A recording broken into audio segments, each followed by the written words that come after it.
les différentes voies qui puissent être utilisées afin que la guerre cesse, que les morts ne meurent plus, nous pouvons dire c'est la réponse de nos prières. Si quelqu'un prend l'argent de la République pour combattre la République, et nous disons que ça ne peut pas se faire de cette manière-là. Lui, il a été président dans son pays, et donc il ne peut pas se tourner contre le même pays qu'il a dirigé pendant 2 décennies. Voilà, quand 2 personnes se battent, il faut qu'une personne vienne les séparer, et nous pensons là que si lui combattait la République démocratique du Congo, c'est ainsi que l'Amérique dit non, on ne peut pas continuer à financer la guerre.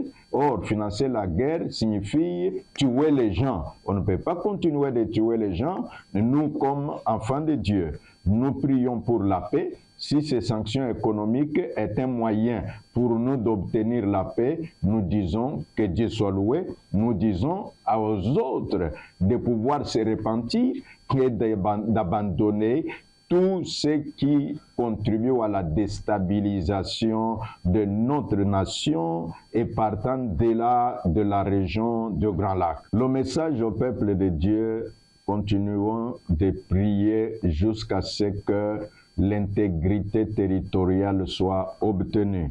Le message au peuple de Dieu, c'est de prier pour que ceux qui tuent puissent se repentir, qu'ils préfèrent à préserver les vies humaines. Le message au peuple de Dieu, c'est de dire, cette nation a été dédiée entre les mains de l'Éternel, et donc nous n'avons pas besoin de la désolation, mais nous avons besoin de voir le développement de la République. Nous avons besoin de voir le peuple congolais jouir des richesses qui se trouvent dans son sol et son sous-sol. Tant qu'on n'a pas obtenu le changement de la Constitution, nous n'allons pas nous arrêter.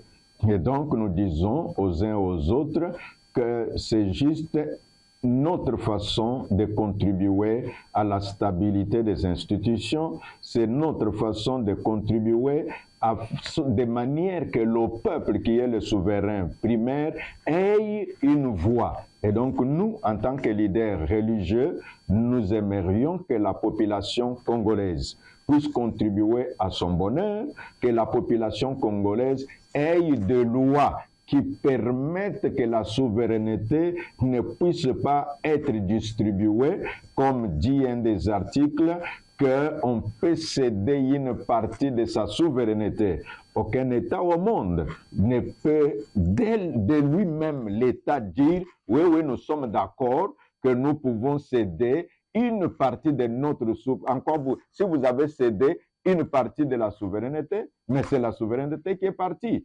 Et nous voulons que le peuple soit considéré comme le souverain primaire, le détenteur du pouvoir. Et donc, la nouvelle constitution, le changement de la constitution permettra au peuple congolais de s'exprimer. Et nous autres, nous sommes en faveur du changement de la constitution et non la révision, car elle a déjà été révisée et nous ne pouvons pas aller de révision en révision.